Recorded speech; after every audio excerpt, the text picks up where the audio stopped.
et bienvenue dans Bourse et Valeurs, le rendez-vous hebdomadaire des entreprises régionales cotées en bourse, à retrouver sur lyondécideur.com chaque fin de semaine et puis sur nos réseaux sociaux aussi, bien sûr. Coup de projecteur sur Aventador ex Allgreen, dont le parcours a été un peu sinueux, on va dire, ces dernières années. On va revenir sur les événements de ces derniers mois avec Gilles-Emmanuel Truta, le PDG d'Aventador. Bonjour. Merci de me Merci recevoir. d'avoir accepté notre invitation. Alors, la dernière fois que nous avons parlé d'Allgreen sur ce plateau, c'était autour de Patrick Marché à la fin de l'année 2022. Allgreen regroupait alors les Toques Blanches du Monde, plus Uni Fish Food dans le domaine du saumon fumé, plus Naka. L'idée, c'était de fédérer des PME avec de belles marques du monde de l'agroalimentaire. Aventador a repris Allgreen, sauf qu'il n'y a plus aucune de ces entreprises. Oui, effectivement, le domaine de l'agroalimentaire est assez difficile en ce moment. Et nous souhaitons, dans le nouvel Avantador, investir dans des sociétés qui soient in bonis, c'est-à-dire profitables. Et malheureusement, les sociétés de l'ancien périmètre ne l'étaient pas. On a dû donc liquider Naka et les Toques Blanches du Monde et mettre en vente UFF, qui a d'ailleurs été vendue assez rapidement et qui est une société qui a un avenir dans un groupe agroalimentaire, ce qui n'était pas le cas d'Allgreen où UFF était un peu isolé. Hmm. Alors pourquoi d'accord. Donc ce qu'on va rappeler, c'est que Patrick Marché a quitté ses fonctions discrètement, on va dire, cet automne. Oui, Patrick Marché, il y a eu une transition qui a été effectuée, qui était prévue en fait, et lors de l'assemblée générale du 29 août, nous avons pris avec ma directrice générale déléguée Laetitia Maffei, la gouvernance de cette société pour d'abord la restructurer, parce qu'il y avait pas mal de choses à faire. C'est en cours, ça prend très bonne tournure, et ensuite pour investir dans l'avenir d'Avantador. Alors à propos d'Aventador, déjà, Ouais. pourquoi ce nom? Ah, D'où ça alors, vient? ça vient, moi j'ai habité en Espagne il y a 25 ans, et ça veut dire éventail en Espagne. Et éventail, c'est le vent, donc c'est la rapidité, et ça a d'ailleurs été repris par Lamborghini pour une de ses voitures, parce que Oui. ça va vite. Et le but, c'est de pas traîner justement sur la restructuration, et c'est d'avancer rapidement. Hmm. Alors justement, quel a été votre parcours à vous personnellement avant l'opération Aventador Allgreen? Ah mais j'ai un long parcours, parce que j'ai des cheveux gris, donc voilà. Non, Les, non, gr- mais les grandes étapes, ouais, on va dire. j'ai commencé à la Bourse de Paris en 1987, où là j'étais sur le marché, Hmm. donc je connais bien les marchés financiers. Ensuite, j'ai fait un MBA au Canada. Après, j'ai pris une année sabbatique en Espagne justement parce que je voulais apprendre l'espagnol. Et ensuite, j'ai travaillé à la Banque du Louvre, qui était dans le groupe Tétinger, où j'étais analyste financier. Et puis après, j'étais gérant de fonds chez Merrill Lynch en Suisse à Genève. J'étais ensuite à l'UBS, puis dans une banque privée. Et enfin, j'ai créé ma propre société d'investissement, Capital System Investissement, en 2001. Donc, il y a 23 ans, bientôt 24. Voilà. Et depuis, on fait de l'investissement en equity et en dette. Voilà. Et Hmm. en fait, dans Avantador, nous avons investi en dette. D'accord. Et donc le siège de la maison mère, on va dire, est à Genève, Et hein. absolument, Voilà. absolument.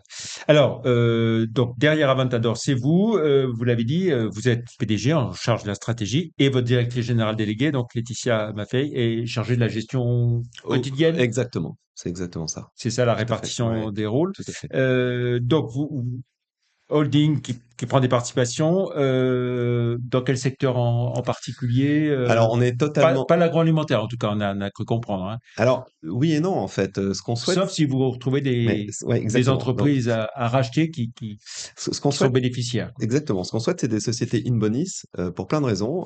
D'abord parce qu'une holding de prise de participation ne peut fonctionner qu'avec des entreprises bénéficiaires, c'est le but. Alors il peut y avoir une entreprise qui ne l'est pas ou une autre qui ne l'est pas pendant un temps donné, mais ça peut pas être des entreprises structurellement déficitaires. Donc ça, c'est numéro un. Euh, En termes de secteur, je pense qu'il faut au contraire être agnostique et avoir des entreprises dans plusieurs secteurs. Parce que tout le monde connaît les cycles économiques et tout le monde sait très bien que quand il y a un cycle qui marche dans une certaine industrie, dans l'industrie d'à côté, ça ne marche pas. Et c'est exactement le cas de l'agroalimentaire. Il y a quelques années, l'agroalimentaire, spécialement en France et aux États-Unis d'ailleurs aussi, était très plébiscité. Et aujourd'hui, c'est beaucoup plus difficile dans ce secteur pour tout un tas de raisons qu'on voit avec les agriculteurs, la réglementation. Enfin, il y a beaucoup de transformations qui font que c'est un secteur difficile. Et donc, quand on est investi dans des entreprises dans plusieurs secteurs, on mitige le risque Mmh. puisque ça permet d'avoir des entreprises qui vont bien dans un secteur donné et d'autres qui vont Mmh. moins bien dans un autre secteur. Voilà. Donc la première opération importante que vous avez faite, c'est autour de Communique, hein, avec son patron historique qu'on connaît bien ici à Lyon, hein, Guillaume Butin. Oui, absolument. Alors, j'ai rencontré Guillaume Gutin il y a quelques années. Moi, j'aime bien avoir une connaissance approfondie des entreprises et des chefs d'entreprise. Donc, je l'ai vu évoluer. C'est quelqu'un qui, lui aussi, a créé sa société il y a une vingtaine d'années. Une société qui est profitable et qui fait de la communication digitale. Alors, la communication digitale, ça a l'air d'être un grand mot, mais en fait, c'est très simple. C'est de la communication sur des écrans. Donc, vous avez ça dans des ascenseurs, dans les taxis. Et là, il a signé un contrat très important avec le groupement français des buralistes. Donc il y a 23 000 buralistes en France et il commence par équiper 3 000 buralistes en région Île-de-France.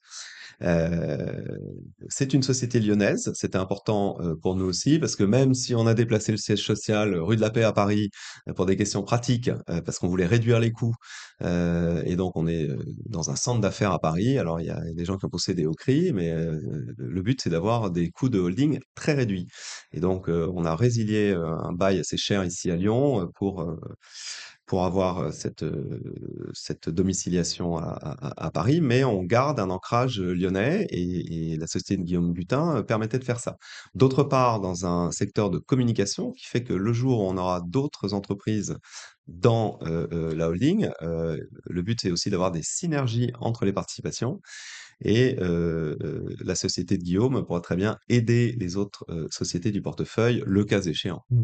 Votre objectif, c'est d'investir dans combien d'entreprises, à quelle échéance? C'est très difficile de répondre Mmh parce que en ce moment, on regarde plusieurs dossiers de mh. différentes tailles. Il est clair que si on a 1 ou 2 dossiers de taille moyenne, c'est très bien. Si c'est des petits dossiers, il en faudra plus et si on a un gros dossier, en plus de Guillaume, on aura atteint notre objectif. Donc on travaille en étroite collaboration justement avec Euronext pour que les dossiers soient agréés avant qu'on avance. Mmh. Potentiellement, vous avez quelle enveloppe à investir?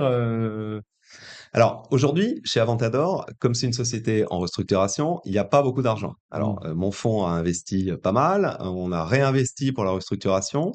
On a fait un petit roadshow au mois de décembre à Paris et à Lyon, puis là on va continuer dans des différentes villes en France et en Belgique.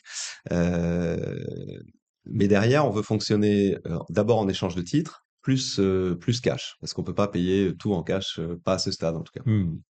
Vous avez dit que vous étiez surpris que la suspension de la cotation soit maintenue.